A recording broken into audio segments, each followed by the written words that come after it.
Hello friends, welcome to S Kumar's classroom and I hope that your preparation is going on full swing. So इस point तक हमने JS मिल को study किया था और हमने देखा था कि कैसे जॉन लॉक, जेएस मिल और बेंथम जैसे स्कॉलर्स की यूटिलिटेरियन कॉन्सेप्ट की वजह से excessive focus on individualism, possessive individualism की वजह से और इंडस्ट्रियल रिवॉल्यूशन के टाइम के अंदर एक्सप्लॉयटेशन होता है, वर्कर्स का मास एक्सप्लॉयटेशन होता है। इवन जो मॉडर्न इंडिया की हिस्ट्री हम पढ़ते हैं उसके अंदर भी हम देखते हैं कि किस तरीके से जो लेबर रिफॉर्म किए गए थे और लेबर रिफॉर्म से पहले इवन चिल्ड्रन, वुमेन वो 10-10, 12-12 घंटे से ज़्यादा हर दिन काम करते थे। इतने लेवल का एक्सप्लॉयटेशन होता है। और ये जो बैकग्राउंड है, इस बैकग्राउंड के अंदर कार्ल मार्क्स अपनी थ्योरी देते हैं। We can see that industrial revolution जो है, ये जो बैकग्राउंड है, ये कार्ल मार्क्स जैसे इंसान की थ्योरी को जन्म देते हैं, कम्युनिज्म को।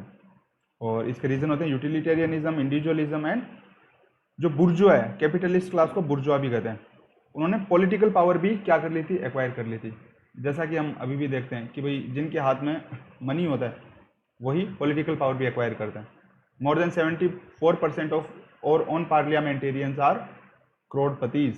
So what does that say? That says that by money you can capture political power. और ये जो थॉट है यही कार्ल मार्क्स का डिफाइनिंग थॉट होगा। कार्ल मार्क्स क्या कहता है, देखिए, कार्ल मार्क्स का गोल जो था वो बहुत क्लियर था। जैसा मैंने आपको बोला था कि हर स्कॉलर का कोई गोल होता है। कार्ल मार्क्स का गोल था वो ये था, एंडिंग बुर्जुआ डोमिनेंस। क्योंकि कॉन्टेक्स्ट ही यही है, I need not to explain that, कि जो कैपिटलिस्ट क्लास है उनका डोमिनेंस को ख़त्म करना और जो वर्कर्स हैं उनका इमेंसिपेशन, उनको फ्री करना। एंड कार्ल मार्क्स जो है उसको कहा जाता है the god who failed. Karl Marx was having the greatest influence over the people. एक ऐसा स्कॉलर जिसकी थ्योरी ने रिवॉल्यूशन कर दिया, कंट्रीज की गवर्नमेंट्स को बदल दी, पूरा पॉलिटिकल स्ट्रक्चर को बदल दिया। इतना ज़्यादा इन्फ्लुएंस और किसी भी स्कॉलर का नहीं रहा। No other philosopher has such an impact. That's why Marx is called god who has failed. Marx जो है वो अपनी थ्योरी को प्रैक्सिस बोलता है। Praxis, what does that mean? Well that mean कि मार्क्स बिना मतलब की बात को बोलने में भरोसा नहीं करता है। मार्क्स कहता है कि जो हिस्टोरियंस जो हैं, फिलोसोफर्स जो हैं, उन्होंने बहुत सी थ्योरीज दी हैं, but actually theories does not matter. तो क्या मैटर करता है? एक्शन। मार्क्स कहता है कि प्रैक्टिकल एक्शन होना चाहिए और इसीलिए वो अपनी थ्योरी को नाम देता है प्रैक्सिस। प्रैक्सिस का सिंपल सा मतलब यही है कि भाई झूठी बातें नहीं, किस तरीके से उसको एक्शन में लिया जाए, इसीलिए मार्क्स इसको प्रैक्सिस कहता है। अब मार्क्स जो है उसके हम थॉट को दो भागों में वैसे डिवाइड करते हैं, एक मैच्योर मार्क्स और एक यंग मार्क्स। जो यंग मार्क्स हैं उनके जो थॉट्स हैं वो थोड़े मॉडरेट थॉट हैं और ये जो कंटिन्यूस सक्सेशन है उनके थॉट्स का, वो फिर मैच्योर मार्क्स के जो थॉट हैं उसके फॉर्म के अंदर हमें नज़र आते हैं। और जो मैच्योर मार्क्स हैं उनके थॉट काफ़ी वायलेंट हैं और पॉलिटिकल थॉट्स हैं। जो यंग मार्क्स है he is philosophical. Young marks के जब हम थॉट्स देखेंगे उसमें फिलोसॉफी है, एक मतलब जो क्रिएटिविटी है और फ्री लाइफ जीने उसकी जो इच्छा है उसका एक्सप्रेशन है।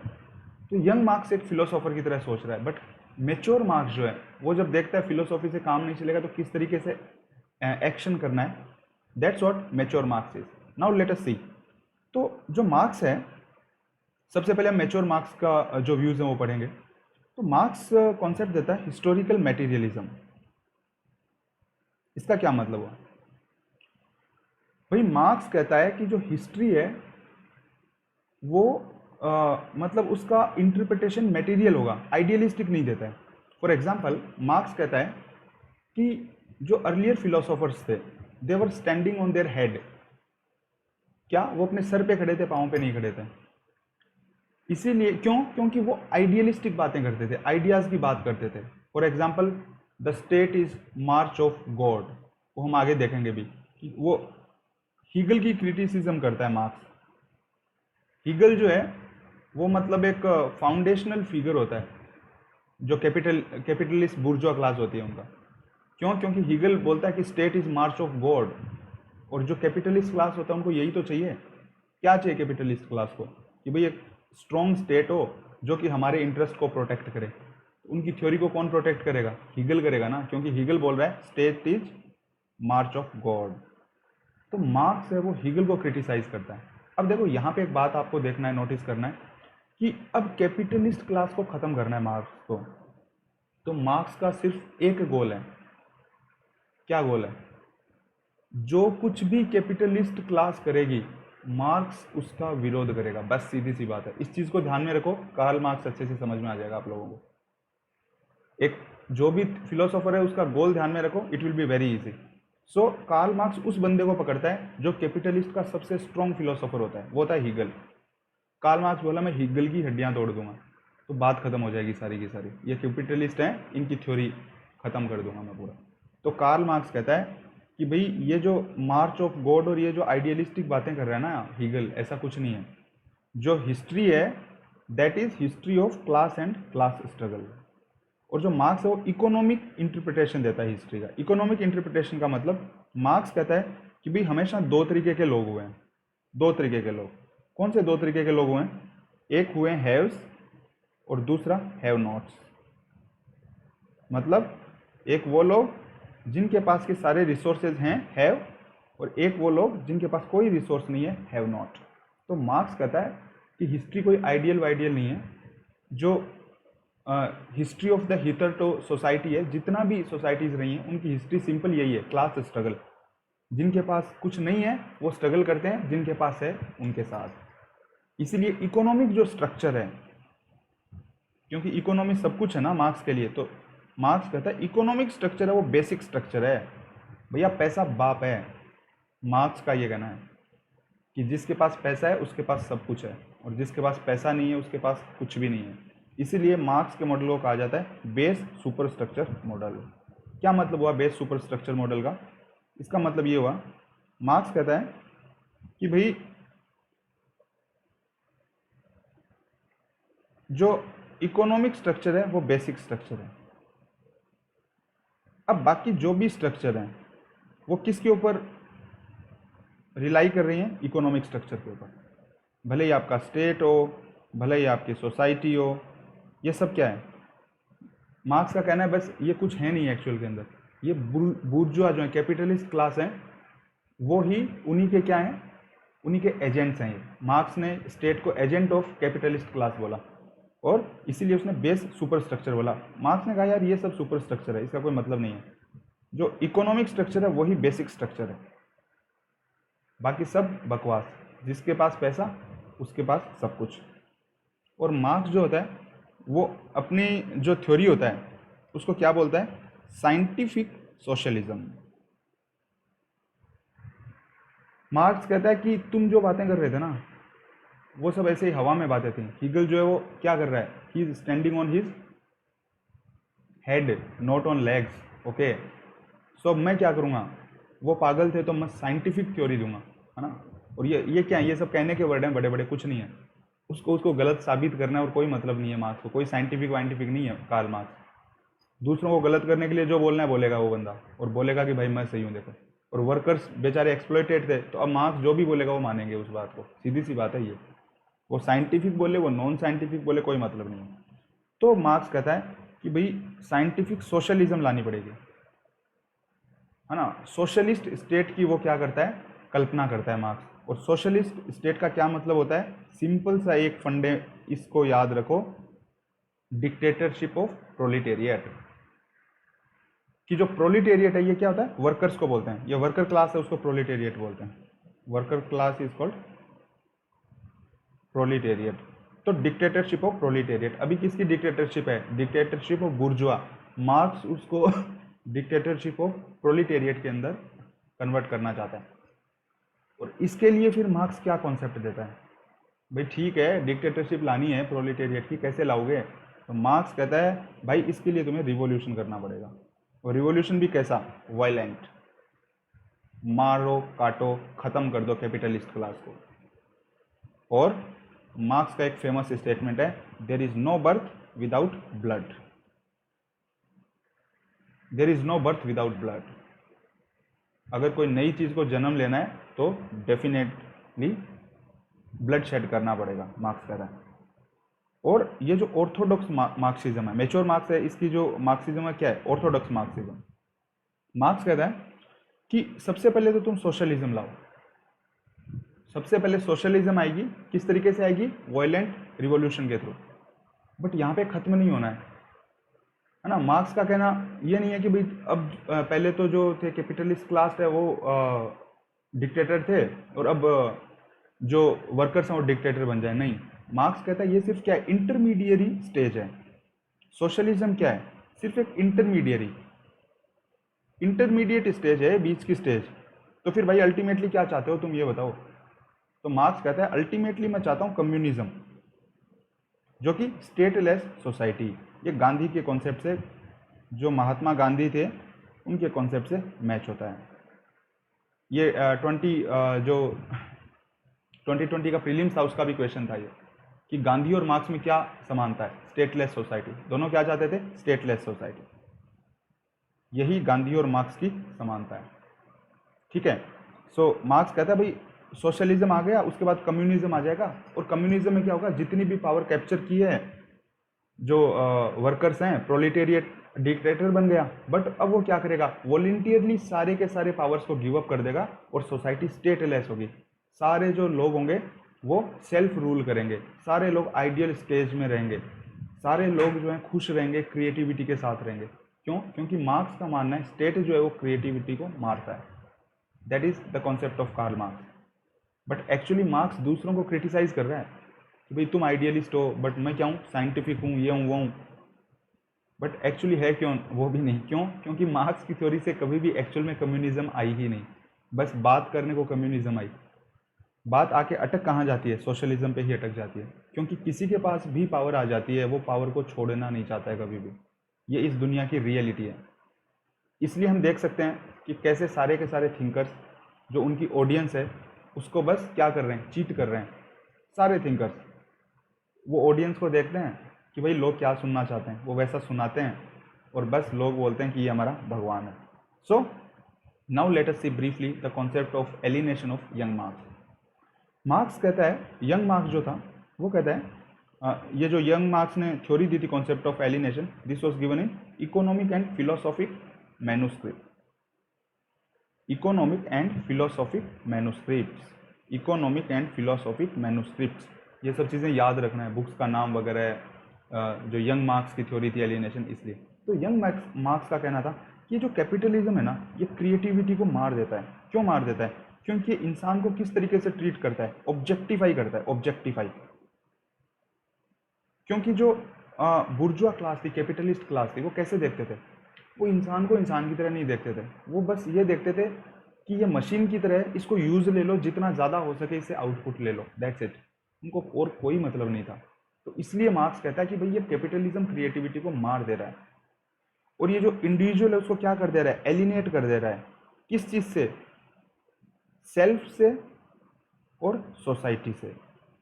मार्क्स का कहना था कि भाई इंसान है वो सोशल पर्सन है, सोसाइटी में रहना चाहता है, वो उसकी खुद की क्रिएटिविटी है। बट कैपिटलिज्म दोनों तरीके की क्रिएटिविटी मार देता है और उसको एलिनेट कर देता है, सेल्फ से और सोसाइटी से। मार्क्स कहता है freedom means freedom from necessities. Capitalism है वो क्या करती है? मार्क्स के हिसाब से आर्टिफिशियल नेसेसिटीज क्रिएट करती है, आर्टिफिशियल नेसेसिटीज। और है ना कैपिटल इतनी सारी कोई नेसेसिटी है ही नहीं 12-12 घंटे की काम करने की, बट फिर भी लोगों को लगाए जा रहे हैं एकदम जानवरों की तरह। तो ये क्या है? फ्रीडम फ्रॉम नेसेसिटी है। और वो हम उसके कम्युनिज्म के थॉट में भी देखते हैं, जो कार्ल मार्क्स बोलता है कि कम्युनिज्म में फाइनली स्टेटलेस सोसाइटी। क्योंकि स्टेट होता है तो क्या होता है? स्टेट होता है तो आर्टिफिशियल नेसेसिटीज होती हैं, बिना मतलब का ताम झाम होता है। उसकी वजह से लोगों को काम करना पड़ता है। मार्क्स कहता है इस झंझट को हटाओ तुम, है ना, और फ्री करो लोगों को, एलिनेट जो हो रहे हैं उनको फ्री कर दो। मार्क्स का कहना है कि जो रिवॉल्यूशन है वो स्पॉन्टेनियस, मतलब रिवॉल्यूशन के लिए मार्क्स एक हिसाब से बोलता है marks is anti intellectual. Marks का कहना है भाई इंटेलेक्चुअल्स की ज़रूरत नहीं है ना। ये पैराडॉक्स है ना कि मार्क्स खुद एक इंटेलेक्चुअल थ्योरी देता है, बट उसके बाद भी बोलता है इंटेलेक्चुअल्स की कोई ज़रूरत नहीं है। कैपिटलिज्म इतनी ज़्यादा एक्सप्लॉइटेटिव है, इतना ज़्यादा शोषण कर रही है लोगों की, कि लोग अपने आप ही रिवॉल्यूशन कर देंगे। Capitalism will die its own death, that's what Karl Marx says. कि कोई इंटेलेक्चुअल नहीं चाहिए, कोई भी जो है लोगों को स्पीच नहीं लिखना है, कोई भी लीडर्स नहीं चाहिए, कुछ नहीं चाहिए। कैपिटलिज्म इतना ज़्यादा वो कर रहा है कि लोग अपने आप ही वो क्या कर देंगे, रिवोल्ट कर देंगे। Capitalism dies its own death and revolution is spontaneous. Marx spontaneous revolution के लिए बोलता है। लीडर्स को जा जाके लोगों को इंसाइट नहीं करना है, लोगों को मोटिवेट नहीं करना है कि भाई तुम रिवॉल्यूशन करो, रिवॉल्यूशन करो। मार्क्स कहता है ज़रूरी नहीं है, वो उनको इतना परेशान कर देंगे वो अपने आप रिवॉल्यूशन कर देंगे। सो ये मार्क्स का कॉन्सेप्ट था, ये मार्क्स की थ्योरी थी, ठीक है। Now let us move to Gramsci. Gramsci is regarded as the greatest scholar in Marxism after Karl Marx. Let us see the background of Gramsci. Gramsci belonged to South Italy, जो कि क्या था, poorer than the North Italy. North Italy से poor था, और यही ग्रामसी के trouble का रीज़न था। क्यों? क्योंकि ग्रामसी सोच रहा था कि भाई वाई नो कम्युनिस्ट रिवॉल्यूशन, क्योंकि मार्क्स ने तो बोला था कि रिवॉल्यूशन स्पॉन्टेनियस होगा, जहाँ पे एक्सप्लॉयटेशन ज़्यादा हो जाएगा वहाँ पे वर्कर्स अपने आप रिवोल्ट कर देंगे। बट ग्रामसी देख रहा था भाई हमारी साउथ इटली में तो एकदम उनको मार दिया है वर्कर्स को, उनकी इतनी ज़्यादा मतलब उनका शोषण कर रहे हैं, फिर भी रिवॉल्यूशन हो ही नहीं रहा है। तो देखो हर थिंकर का वही है ना, कुछ ना कुछ गोल रहता है, एजेंडा रहता है। अब ये जो ग्रामसी की जो हम थ्योरीज पढ़ते हैं वो पढ़ते हैं प्रिजन नोटबुक से, मतलब प्रिजन नोटबुक्स करके ग्रामसी। क्योंकि प्रिजन में क्यों था ग्रामसी? ग्रामसी प्रिजन में इसलिए था कि मुसोलिनी ने उसको जेल में डाल दिया था। मुसोलिनी को बताने की ज़रूरत नहीं है, फासिज्म का जो फादर था। क्यों? क्योंकि मुसोलिनी कहता था कि भाई वो मोस्ट डेंजरस मैन है ना, उसको बहुत डर लगता था ग्रामसी की जो मतलब राइटिंग्स थी और उसके जो थॉट्स थे उससे। तो ग्रामसी को जेल के अंदर जो ग्रामसी होता है वो लिखता है प्रिजन नोटबुक्स। और जो ग्रामसी का गोल होता है किस तरीके से कम्युनिस्ट रिवॉल्यूशन को करवाया जाए, मार्क्स ने जो बोला वो क्यों नहीं हो पा रहा है, उस पर जब सोचता है वो। सो ग्रामसी एक इन्फ्लुएंस होता है एक स्कॉलर से जिनका नाम है बेनेडेटो क्रॉस। बेनेडेटो क्रॉस जो है वो thinker influence of cultural factors on history. Benedetto Croce cultural factor का जो हिस्ट्री के ऊपर इन्फ्लुएंस होता है उसको बहुत अच्छे से एक्सप्लेन किया होता है बेनेडेटो क्रॉस का, और ग्रामसी उस चीज़ से बहुत प्रभावित होता है। ग्रामसी कहता है जैसे हम देखते हैं ना, अरिस्टोटल ने प्लेटो को ठीक किया था उसकी थ्योरी को, वैसे जेएस मिल ने भी ट्राई किया था बेंथम की थ्योरी को सही करने का स्टूडेंट के तौर पे, उसी तरीके से ग्रामसी भी स्टूडेंट के तौर पे मार्क्स की थ्योरी को रिवाइज करेगा। तो ग्रामसी सोचता है भाई ये कल्चरल जो फैक्टर है ना, ये मार्क्स ने इंक्लूड नहीं किया। मार्क्स ने कहा भाई पैसा है वो कंट्रोल करता है सब कुछ, और पैसे के अलावा और कोई फैक्टर को ध्यान ही नहीं दिया, ओनली इकोनॉमिक फैक्टर, इसको कहा जाता है इकोनॉमिक डिटर्मिनिज्म। लेट अस सी। सो ग्रामसी रिफॉर्म्स कार्ल मार्क्स थ्योरी। अब क्या रिफॉर्म करता है ग्रामसी? देता है ओपन या फिर कल्चरल मार्क्सिज्म, ओपन मार्क्सिज्म और cultural Marxism, what ever way you put. So it saves Marxism from economic determinism. मतलब जो मार्क्स होता है वो बोलता है यार एक ही चीज़, मतलब सिर्फ एक चीज़ पे फोकस करता है, इकोनॉमी। अब ये कोई बात थोड़ी हुई कि किसी भी सोसाइटी में सिर्फ एक इकोनॉमी ही इंपॉर्टेंट है। इकोनॉमी डेफिनेटली इंपॉर्टेंट है, कोई मना नहीं कर रहा है, बट इसका मतलब ये नहीं सिर्फ इकोनॉमी इंपॉर्टेंट है, बाकी भी तो फैक्टर्स हैं यार। कल्चर है, लोगों की जो मतलब सोसाइटल जो लेयर्स हैं, काफ़ी सारी चीज़ें होती हैं उसके अंदर, स्टेट है। इसका मतलब ये थोड़ी उनका कोई रोल ही नहीं है कि भाई अब तुम ये थोड़ी बोल सकते हो कि जो बिजनेसमैन है इंडिया के वो भारत को चला रहे हैं। ठीक है उनका इन्फ्लुएंस है, बहुत ज़्यादा इन्फ्लुएंस है, बट इसका मतलब ये नहीं है कि जो गवर्नमेंट है उसका कोई रोल नहीं है, जो सोशल फैक्टर है, कास्ट है, उसका कोई रोल नहीं है। भाई कास्ट भी बहुत पावरफुल चीज़ है, वो भी स्टेट को चला रहा है, ऐसी बात नहीं है कि सिर्फ पैसा चला रहा है। सो ये सब चीज़ें ग्रामसी लाता है। ग्रामसी क्या कहता है? ग्रामसी कहता है कि भाई मार्क्स ने बोला सुपर स्ट्रक्चर है वो कंप्लीटली किस पे डिपेंडेंट है? बेसिक स्ट्रक्चर पे। ग्रामसी बोलता है ये ठीक नहीं है। ग्रामसी कहता है सुपर स्ट्रक्चर जो है that is structure in itself. और सुपर स्ट्रक्चर में क्या क्या चीजें आती हैं? सुपर स्ट्रक्चर में आता है एक तो स्टेट, और सुपर स्ट्रक्चर में क्या क्या चीजें आती हैं? सुपर स्ट्रक्चर में आते हैं जैसे कि मीडिया, सोसाइटी। सोसाइटी में क्या क्या आता है? स्टेट के अलावा एक तो स्टेट आ गए सुपर स्ट्रक्चर में, दूसरा सोसाइटी, सोसाइटी में मीडिया आ गई, सोसाइटी में सिविल सोसाइटी आ गई, और सोसाइटी के अंदर आपके जो इंटेलेक्चुअल्स हैं वो आ गए, सब ये चीज़ें आ गई। और देन बेसिक स्ट्रक्चर। तो ग्रामसी कहता है कि भाई ये जो स्ट्रक्चर है ये भी उतनी ही ज़रूरी है, ये स्ट्रक्चर इन इटसेल्फ है, ये नहीं कि सिर्फ इकोनॉमिक स्ट्रक्चर है उसी पे तुमने सब कुछ कर दिया। देन इसीलिए ग्रामसी को बोलते हैं थ्योरिटिशियन ऑफ सुपर स्ट्रक्चर, क्योंकि जो कार्ल मार्क्स होता है वो सुपर स्ट्रक्चर पे कोई ध्यान नहीं देता है। वो बोलता है भाई पैसा बाप है, खत्म बात, और कुछ है ही नहीं, तुम पैसे को हड़पो, खत्म करो। ग्रामसी बोलता है बेटा तुमने गलती कर दी है, इसीलिए तुम्हारे से रिवॉल्यूशन हो नहीं पा रहा है। तो वो बोलता है तुमसे नहीं हो पाएगा, हमें क्या करना पड़ेगा? रिफॉर्म करना पड़ेगा। तो देखो हम कैसे रिफॉर्म करते हैं। वो कहता है, ग्रामसी कहता है भाई मैं कॉन्सेप्ट दूंगा इंटीग्रल स्टेट का।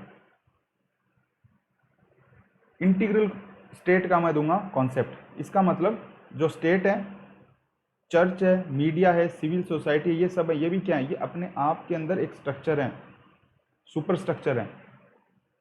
और ये जो मिलके सब बन रहा है ये इंटीग्रल स्टेट बन रहा है, स्टेट अलग नहीं है। ग्रामसी का कहना है कि ये बहुत एक कॉम्प्लेक्स मतलब वेब है, सब चीज़ें एक दूसरे से उलझी हुई हैं इसके अंदर, सब एक दूसरे को सपोर्ट कर रहा है। इकोनॉमिक स्ट्रक्चर अकेला रूल नहीं कर रहा है, ये लोग भी इसको सपोर्ट कर रहे हैं, और भाई ये भी पावरफुल हैं, इस पर भी ध्यान दो तुम। सुपर स्ट्रक्चर को जब तक बदलोगे नहीं ना, तब तक इकोनॉमिक स्ट्रक्चर नहीं बदल पाएगी।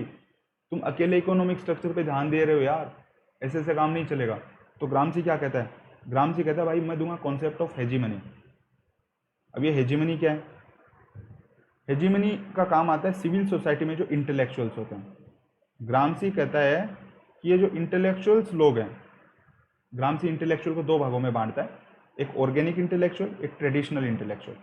ट्रेडिशनल का मतलब जो आपके फादर हैं, चर्च के फादर जो हैं, और मतलब जितने भी चर्च से रिलेटेड जो लोग हैं, या फिर ट्रेडिशनली जो लोग स्टेट के काफ़ी पास में रहे, मतलब कैपिटलिस्ट क्लास जो थी, एक हिसाब से उनका बहुत अच्छा अलायंस था चर्च के साथ वेस्ट के अंदर। सो ग्रामसी का कहना है कि ये जो ट्रेडिशनल जो इंटेलेक्चुअल्स हैं, क्लर्जी जो है ओवरऑल हम बोल सकते हैं ये, और ऑर्गेनिक का मतलब जो भी साइंटिस्ट्स हैं, और जो भी आपके राइटर्स हैं, जो भी आपके पोइट्स हैं, भाई ये लोग इसको सपोर्ट कर रहे हैं ना। जैसे इंडस्ट्रियल रिवॉल्यूशन हुआ, अब ये चीज़ें हैंड इन हैंड चल रही है ना। साइंटिस्ट हैं वो क्या कर रहे हैं?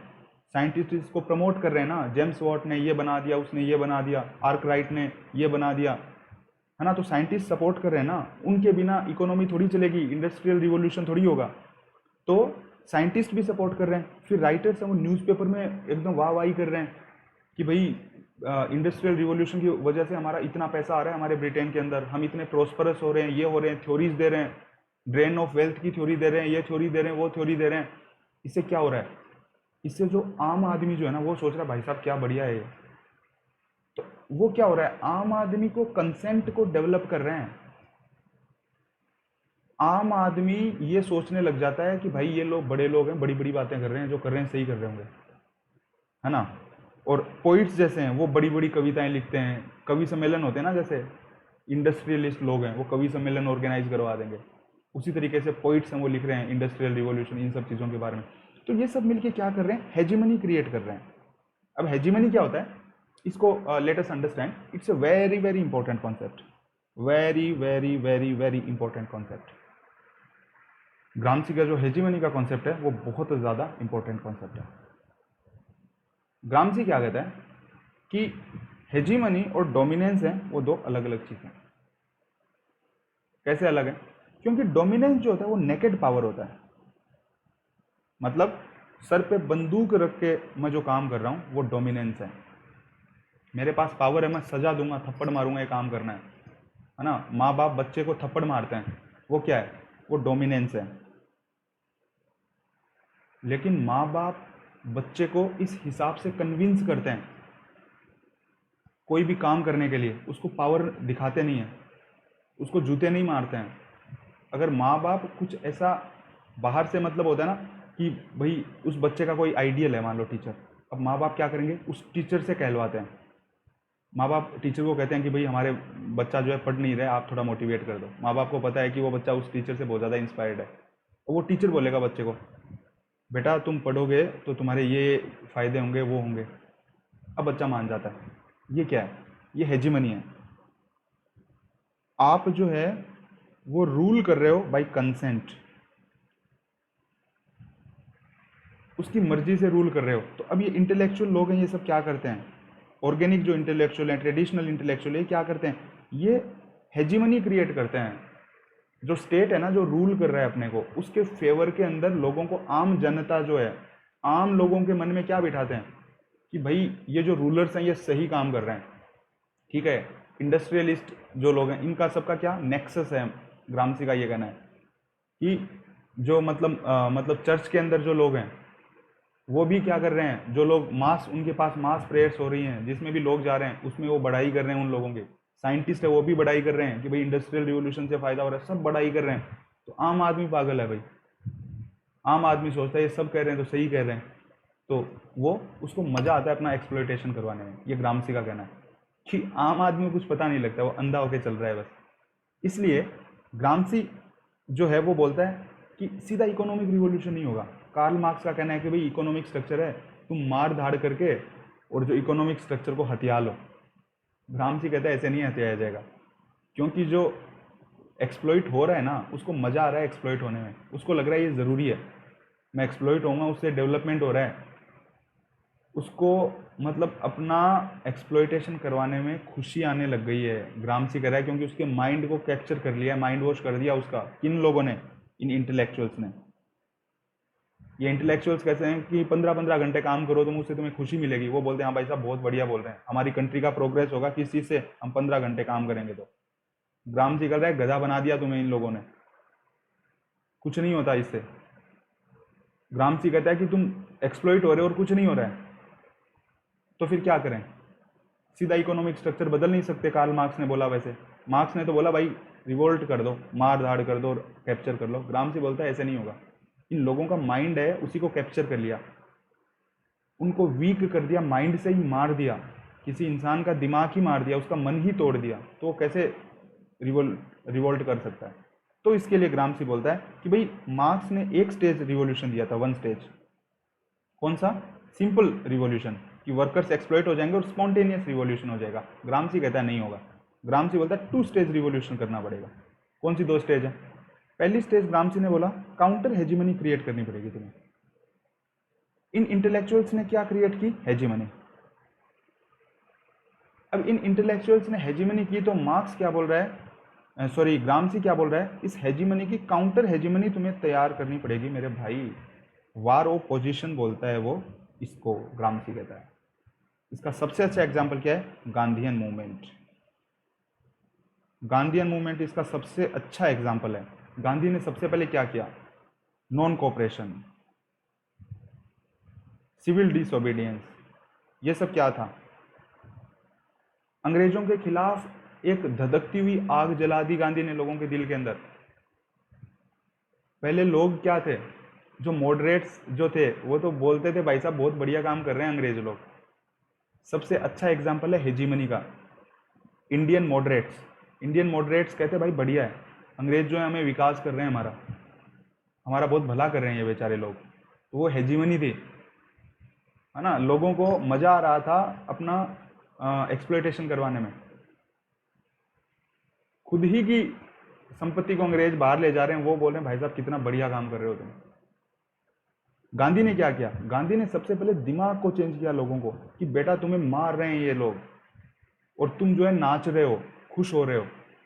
गांधी ने उनको समझाया सबसे पहले ये तुम्हारे पैसों पे अय्यासी कर रहे हैं, तुम्हें लूट रहे हैं, ये लोगों को समझ में आया। वो क्या है? वो है counter hegemony, war of position. That's called war of position. और ग्रामसी ने बोला इंटेलेक्चुअल्स बहुत जरूरी हैं। मार्क्स एंटी इंटेलेक्चुअल था, इंटेलेक्चुअल्स की कोई जरूरत नहीं है, स्पॉन्टेनियस रिवॉल्यूशन होगा। ग्रामसी बोला नहीं होगा। कहाँ पे हुआ? तो ग्रामसी बोल रहा है इंटेलेक्चुअल्स को क्या करना पड़ेगा? काउंटर हेजिमनी क्रिएट करनी पड़ेगी। ये ग्रामसी का बहुत बड़ा मतलब रिफॉर्म था मार्क्सिज्म के अंदर। और दूसरी स्टेज में फिर ग्रामसी ने बोला जब काउंटर हेजिमनी क्रिएट हो जाएगी तो फिर क्या होगा? Sudden and violent revolution. इसको ग्रामसी ने बोला war of manoeuvre, capture of power. इसका सबसे अच्छा एग्जाम्पल क्या है? Quit India movement. कैसे? क्योंकि गांधी ने क्या कहा क्विट इंडिया के अंदर? You should do whatever you want but you should not live alive to see your mother in chains. जो करना है करो, लेकिन अपनी माँ को जंजीरों के अंदर देखने के लिए जिंदा मत रहना तुम लोग। इसका क्या मतलब है? वायलेंस करनी है तो वायलेंस भी करो। हालांकि गांधी ने बोला नहीं डायरेक्टली, बट इनडायरेक्ट मतलब यही है, और वो हुआ भी। क्विट इंडिया के वक्त अंग्रेजों को समझ में आएगा that's it, over game is over. और वही था गांधी का वॉर ऑफ मैन्यूवर। और ग्रामसी का जो ये जो 2 स्टेज रिवॉल्यूशन है, इसका सबसे अच्छा एग्जाम्पल क्या है? Gandhian movement, war of position and then war of manoeuvre. So this was Gramsci. I hope that you liked it. तो हमने मार्क्स और ग्रामसी को पढ़ा, and now we are going to study Hannah Arendt. Hannah Arendt जो थे, she is regarded as the only women recognised as philosopher. अगर philosophers में बात की जाए, एकमात्र वुमेन जो है वो उनको रिगार्ड किया जाता है। ये क्या है? उनके लिए exceptional distinction. She possessed this exceptional distinction. So let us see what was the time of Hannah Arendt. Hannah Arendt जो थी वो कहाँ पे, मतलब क्या था उनका टाइम? उनका टाइम था she survived the Nazi Holocaust and she took asylum in USA. जब हिटलर जो था जूस के ऊपर, शी वॉज ए जू, एंड जब हिटलर जो थे वो उनके ऊपर अत्याचार कर रहे थे, होलोकॉस्ट कर रहे थे, सो somehow she got succeed, like she just get out of the country, took asylum into USA. Hannah Arendt को कहा जाता है she is very difficult to understand. अभी तक के जो स्कॉलर थे उनको बहुत इजी था, वो सीधी सीधी बात कर रहे थे। हाना अरेंट कैसी बातें करेंगी? जलेबी जैसी घुमावदार बातें करेंगी। क्यों? क्योंकि she gives her own interpretation. सब शब्दों को अपना नाम देंगी। हम देखेंगे आगे किस तरीके से मैं बोल रहा हूँ, आपको समझ में आ जाएगा। So she is very difficult to understand. Actually it's very difficult to understand any women, but it is right specifically in the case of Hannah Arendt. So let us see her works. उनका जो पहला work है वो है on human condition, है ना। इनके word ही एकदम टेक्निकल हैं। देखो, आपने अभी कभी ऐसा पढ़ा ही नहीं होगा, वीटा कंटेम्पलेटिवा, वीटा एक्टिवा, है ना, zoon politikon, and so Hannah Arendt uses this kind of words. हमने कहा ना जलेबी, अभी समझ में आ जाएगा आपको। सो Hannah Arendt says that Vita कंटेम्पलेटिवा जो है उससे अच्छा है वीटा एक्टिवा।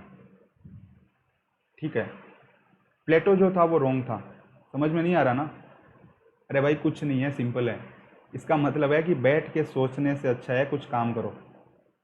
सोचने से अच्छा क्या काम करो, बैठे मत रहो जानवरों की तरह, है ना। प्लेटो क्या कहता था कि idea is real. Idea real का क्या मतलब होता है? बैठ के सोचो, वो सबसे बड़ी चीज़ है। हाना अरेंट कहता नहीं, प्लेटो गलत है, प्लेटो कोई ज़्यादा सही नहीं है। क्यों सही नहीं है? क्योंकि हाना अरेंट कहती है यार सोचने से कुछ नहीं होगा, काम करो। वीटा एक्टिवा, ये टेक्निकल वर्ड्स हैं बट इनको याद रखिएगा, एग्जाम अगर डिस्क्रिप्टिव होता है तो they are very important. So Hannah Arendt says vita activa is better than contemplativa. तो अब वीटा एक्टिवा में भी उसने कहा एक्शन जो है वो 3 तरीके की होती है ना। एक्टिवा मतलब एक्शन, वो एक्शन भी क्या है? 3 तरीके की। कौन सी 3 तरीके की? पहली है animal laborans, basic needs, eating sleeping mating defending. Eating sleeping mating, defending, ये सब क्या है? एनिमल लेबोरान, मतलब जानवर भी तो करता है, खाता पीता सोता, ये सब चीज़ें जानवर भी करता है। तो हाना अरेंट ने कहा ये जो है एनिमलिस्टिक, एनिमल लेबोरान। फिर दूसरा एक्शन क्या हुआ भाई? दूसरा एक्शन है होमो फेबर, मतलब प्रोफेशन। आप अपना जॉब कर रहे हो, वो जानवर नहीं करता, आप एक स्टेज ऊपर हो। तीसरी एक्शन क्या है? जून पॉलिटिकॉन, मतलब पार्टिसिपेशन इन पॉलिटिकल अफेयर्स। अब ये देखो ये क्यों बोल रही है हाना अरेंट? क्योंकि हाना अरेंट ने होलोकॉस्ट को देखा था। इसका मतलब हाना अरेंट की थ्योरीज हमेशा किस चीज़ के ऊपर वो होंगी बेस? हाना अरेंट हमेशा बोलेगी कि भाई लोगों का पार्टिसिपेशन होना चाहिए। क्यों? क्योंकि जूस को पार्टिसिपेट नहीं करने दिया गया था वहाँ पे जर्मनी के अंदर, होलोकॉस्ट कर दिया गया था, इकोनॉमी हर जगह से उनका पार्टिसिपेशन हटा दिया गया था। तो हाना अरेंट की थ्योरी में हमेशा पॉलिटिकल पार्टिसिपेशन पे जोर रहेगा। सिंपल सी बात है यार, हर फिलोसोफर का वही फंडा है जो आपको पहले समझाया, ये बस वर्ड्स को याद रख लेना। तो हाना अरेंट बोलती है जो पॉलिटिकल पार्टिसिपेशन है वो सबसे हाईएस्ट एक्शन है। ठीक है, काम करो, एक्शन करो, बट एक्शन भी तीन तरीके की हैं। तीन तरीके के एक्शन में जून पॉलिटिकॉन जो है वो सबसे बढ़िया है। अब हाना अरेंट कहती है कि भाई जो फ्रीडम है ना, अब फ्रीडम की बात क्यों करेगी? क्योंकि जूस को बंदी बनाया गया था। So she will always focus on freedom, और फ्रीडम का उसका अलग, हर चीज़ का अलग एक्सप्लेनेशन देगी हाना अरेंट। जो हाना अरेंट कहती है कि फ्रीडम का मतलब क्या होता है? नेटेलिटी। नेटेलिटी का मतलब है ना, थोड़ा टेक्निकल वर्ड है बट सिंपल शब्दों में समझा दूंगा मैं, ज़्यादा चिंता मत करो। नेटेलिटी का मतलब है कि भाई जो पब्लिक स्फीयर के अंदर आदमी एक्ट करता है। मतलब हाना अरेंट कहती है मैन नॉट मैन लिव्स। इसका क्या मतलब है? ये प्लूरल नंबर है ना, मैन, मतलब आदमी अकेला नहीं रहता है। Man, MEN lives, not MAN। Okay, अब समझ में आ रहा होगा कि भाई आदमी का मतलब अकेला नहीं है, अकेला तो जानवर ही रहता है। हम जब कॉन्सर्ट में एक्ट करते हैं, एक साथ आते हैं सब लोग और वो जो एक्शन होता है वो रियल एक्शन होता है। इसलिए पॉलिटिकल पार्टिसिपेशन को सबसे अच्छा बताया उसने। और हाना अरेंट का कहना है कि ये जो नेटेलिटी है, एक्टिंग इन कॉन्सर्ट, यही असल में फ्रीडम है, यही क्रिएटिविटी है, यही क्रिएटिविटी है। ठीक है ना, ये अलग है ना शब्द, हाना अरेंट ने अपना अलग मीनिंग निकाला। इसी तरीके से करेंगे हाना अरेंट। सो हम डिटेल में नहीं जा रहे क्योंकि ये ब्रीफ इंट्रोडक्शन है सबका। So then the second word of Hannah Arendt is on origin of totalitarianism. और ये बहुत एक्सपेक्टेड वर्क है क्योंकि उन्होंने होलोकॉस्ट को देखा था। सो इसके अंदर on origin of totalitarianism Hannah Arendt explains phenomenological explanation. इसका मतलब क्या होता है? आप कोई भी फिनोमिना को देखते हो, ऑब्जर्व करते हो और उसके आधार पे आप चीज़ों को एक्सप्लेन करते हो, थ्योरी बनाते हो, उसको फिनोमिनोलॉजिकल एक्सप्लेनेशन कहा जाता है। अब Hannah Arendt on origin of totalitarianism लिख रही है, बट उसने अपने व्यक्तिगत तौर पे देखा भी था होलोकॉस्ट का जो हॉरर था उसको, इसलिए इसको फिनोमिनोलॉजिकल एक्सप्लेनेशन कहते हैं। तो अब टोटलिटेरियनिज्म को एक्सप्लेन करते हुए हाना अरेंट क्या बोलती हैं? परिभाषा कि भाई टोटलिटेरियनिज्म क्या है? हाना अरेंट कहती हैं totalitarianism is totalitarianism, that's it, this is definition. अब समझ में आ गया ना ये हाना अरेंट को समझना डिफिकल्ट क्यों है? She says totalitarianism is totalitarianism, that's it, she says. और कोई शब्द इसको डिफाइन ही नहीं कर सकता। टोटलिटेरियनिज्म का मतलब सिर्फ टोटलिटेरियनिज्म है। कहा जाता है ना इस दुनिया में सिर्फ तीन चीज़ें हैं, happiness, happiness and happiness, something like that. Totalitarianism की सिर्फ एक डेफिनेशन है और वो है totalitarianism. Got it? Let's move. Hannah Arendt कहती है कि ये जो टोटलिटेरियनिज्म थी उसके अंदर terror was an end in itself. Mean और एंड का आपने कॉन्सेप्ट पता है, मीन वर्सेज एंड। एक होता है कि भाई मैं तुम्हें इसलिए मार रहा हूँ क्योंकि मेरे को पैसे चाहिए तुम्हारे, ठीक है, तो मारना इज ए मीन, और एंड क्या है? पैसे प्राप्त करना। Okay, but Hannah Arendt says ये जो टोटलिटेरियनिज्म थी, उसने हॉरर देखा, उसके अंदर it was an end in itself. वो जूस को मार रहे थे, उससे उनको कुछ नहीं मिल रहा था लास्ट के अंदर। इकोनॉमी से उनको डिबार ऑलरेडी कर दिया था, वो जूस जो रह रहे थे, उनको क्यों वो मार रहे थे? It was an end in it self, बस उनको मारना था और कुछ नहीं था, मारने में ही मजा आ रहा था उनको। Killing the Jews became end in itself because they were achieving no mean at all by that. और हाना अरेंट कहती है ये जो टोटलिटेरियनिज्म है that reduces an individual to superfluous masses. अभी मैं टेक वर्ड्स यूज कर रहा हूँ, टेक्निकल वर्ड्स यूज कर रहा हूँ, इनको बहुत अच्छे से देखिएगा। सुपरफ्लुअस मासेज मतलब मास हैं, उनका कोई एक आइडेंटिटी ही नहीं रह गई। जैसा कि लिंचिंग के अंदर आप देख सकते हैं, best example mob violence, lynching, ये सब चीज़ें किसका एग्जांपल है? सुपरफ्लुअस मासेस का। मैं एग्जांपल देता हूं तो शायद आपको ये वर्ड्स, डिफिकल्ट वर्ड्स बहुत इजीली समझ में आ जाते हैं। हाना अरेंट कहती है कि ये जो टोटलिटेरियनिज्म है ये किस वजह से होती है? ब्यूरोक्रेटिक एटीट्यूड की वजह से। कि जब इंसान ना वो रोबोट की तरह काम करना स्टार्ट कर देता है और ह्यूमन रीजन के अंदर उसकी कोई होप नहीं रह जाती, सारी आशाएं खत्म हो जाती हैं। बस ब्यूरोक्रेटिक एटीट्यूड का क्या मतलब है? भाई मेरे को ऊपर से ये बोला गया, मैं ये कर दूंगा, खत्म बात, मुझे नहीं पता सही है कि गलत है ना। लाल फीताशाही होती है ना जो इंडियन ब्यूरोक्रेसी के अंदर, रूल बना दिए, उस रूल का पर्पस क्या है, स्पिरिट क्या है, हमें कोई मतलब नहीं है जी। हम रूल हैं, हमें ये बोला गया, हमें ये करना है, that's it, finish. Hannah Arendt कहती है ये रीजन है, अगर आदमी सोचना स्टार्ट कर देना तो नहीं होंगी ये सब गलत चीजें, टोटलिटेरियनिज्म जैसी चीजें, बट क्योंकि आदमी सोचता नहीं है इस वजह से ये चीजें हो रही है।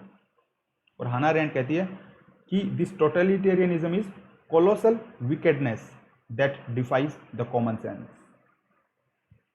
हाना अरेंट कहती है यार इसका कोई एक्सप्लेनेशन है ही नहीं टोटलिटेरियनिज्म का, दिस इज कोलोसल विकेडनेस, है ना। कोई कॉमन सेंस से समझा ही नहीं सकते हो आप।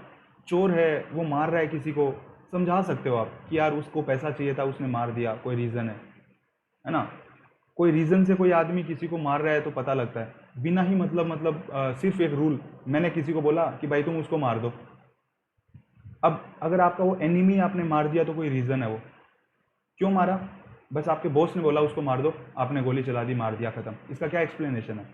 अगेंस्ट कॉमन सेंस है ना ये। होलोकॉस्ट के दौरान यही सब चीज़ें हुई थी। तो इसीलिए हाना अरेंट को क्या कहा जाता है? Difficult to understand. I hope that by this time you understand कि हाना अरेंट को डिफिकल्ट क्यों कहा जाता है। Now let us move to her third work, Eichmann in Jerusalem. ये आइकमान कौन था? ये वो पर्सन था जो हिटलर का, जिसने होलोकॉस्ट का जो ऑर्डर था उसको एग्जीक्यूट किया था।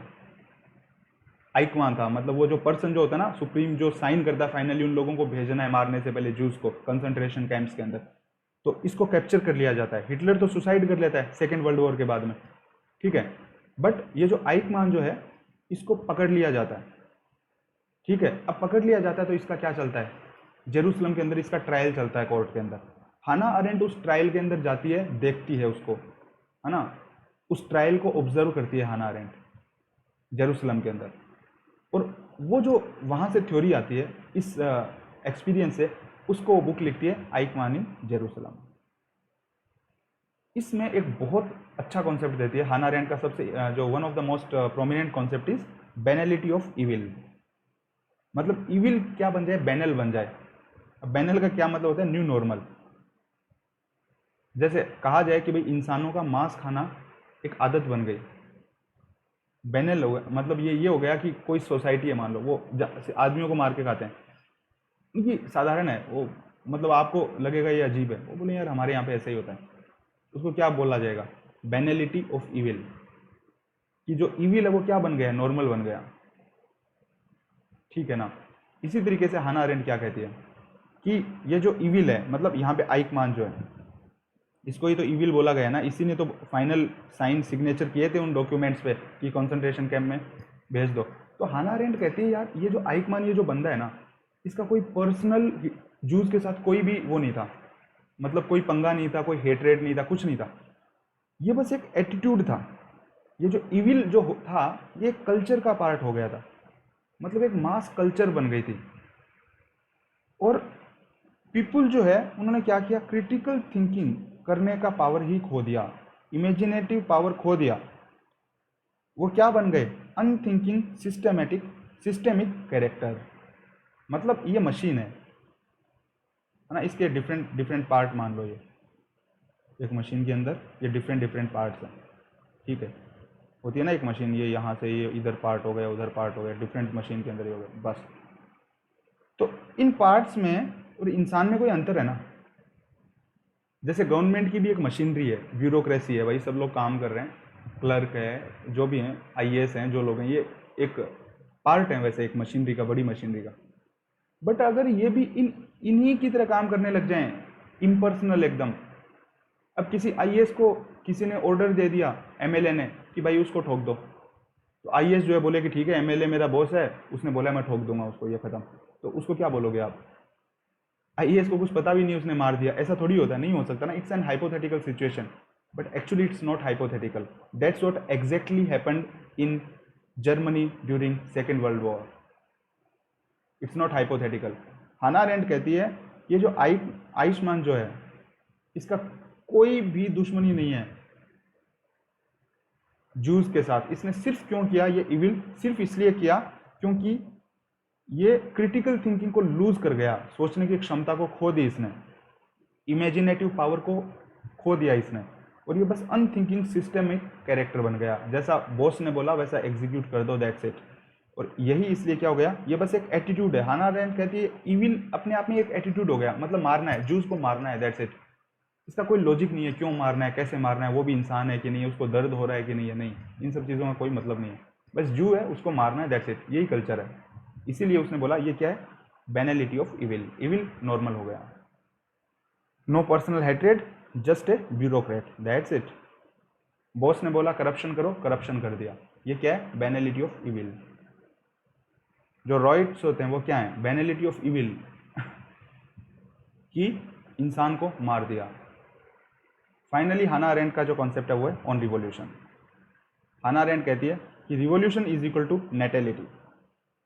हमने पहले भी बताया नेटेलिटी का क्या मतलब है, एक्टिंग इन कंसर्ट। कंसर्ट का मतलब भाई अकेला आदमी एक्ट नहीं कर रहा है, ग्रुप में एक्ट कर रहा है, जो सोसाइटी है उसके साथ, नॉट सिंगुलरली, ओके।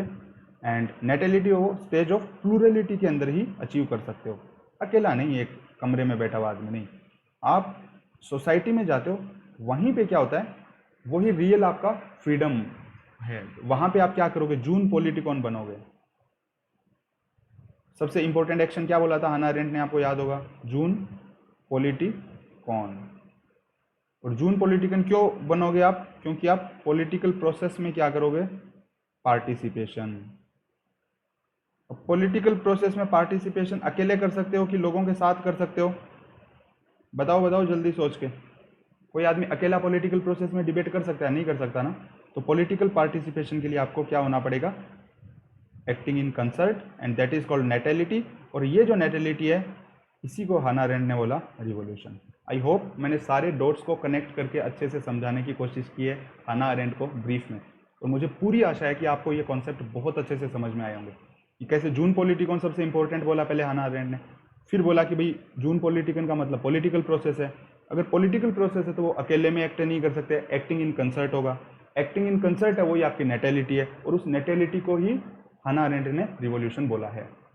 और अगर आप सब लोग एक साथ आ जाओ और पॉलिटिकल प्रोसेस में पार्टिसिपेट करो तो क्या कर सकते हो आप, डिक्टेटरशिप को रोक सकते हो, prevents. She faced dictatorship, that's why she want to prevent dictatorship, इसीलिए उसने थ्योरी को डिक्टेटरशिप को रोकने के लिए दिया है। आई hope that it's pretty much clear, but still अगर आपके कोई क्वेश्चन है प्लीज़ आप उसको कमेंट बॉक्स में डाल दीजिए। हम पूरी कोशिश करेंगे कि जल्दी से जल्दी आपको उस क्वेश्चन के आंसर दिए जाएं। सो इसी के साथ वेस्टर्न पॉलिटिकल थॉट जो है उसका ब्रीफ डिस्कशन खत्म होता है। हम बाकी किसी टॉपिक का ब्रीफ डिस्कशन नहीं करेंगे, बट वेस्टर्न पॉलिटिकल थॉट क्योंकि द मोस्ट इंपॉर्टेंट टॉपिक है पॉलिटिकल साइंस को स्टार्ट करने से पहले समझने के लिए, सोल है, मतलब ये पॉलिटिकल साइंस की आत्मा है वेस्टर्न पॉलिटिकल थॉट। अगर इसको नहीं समझा तो फिर मान लो कुछ नहीं समझा। इसलिए एक बर्ड्स आई व्यू लेना बहुत ज़रूरी है वेस्टर्न पॉलिटिकल थॉट का। इसको आपने ब्रीफली समझ लिया है तो आपको आइडिया लग गया है कि भाई क्या है पॉलिटिकल साइंस का, जो मतलब कहाँ से आ रहा है ओरिजिन और ये सब चीज़ें। अब आगे जो भी टॉपिक्स हैं उनको हम जस्ट सिलेबस वाइज कवर करेंगे, अलग से ब्रीफ नहीं, just topic, and will try to explain it as much as possible. और मेरा भी कुछ एग्जाम्स की वजह से मतलब थोड़ा वो रहता है, बिजी रहता है, स्केड्यूल टाइट रहता है, but as far as possible I will try to make the videos. And I hope that ये जो वीडियोज़ हैं they are definitely going to help you a lot, and they will definitely help you in your preparation for civil services examination, specifically in the political science optional, and I hope that you will definitely sail through this examination. So thank you so much for coming into the S. Kumar's classroom. Your comments, suggestions, feedbacks, please share into the comment box, and if you find it useful, please like, share and subscribe with others. क्योंकि जो लोग coaching नहीं कर पाते हैं उनको quality education प्राप्त करवाने के लिए हम ये इनिशिएटिव ले रहे हैं और हमें लगता है कि ये बहुत लोगों को मदद कर पाएगा। Again thank you so much, wish you all the best.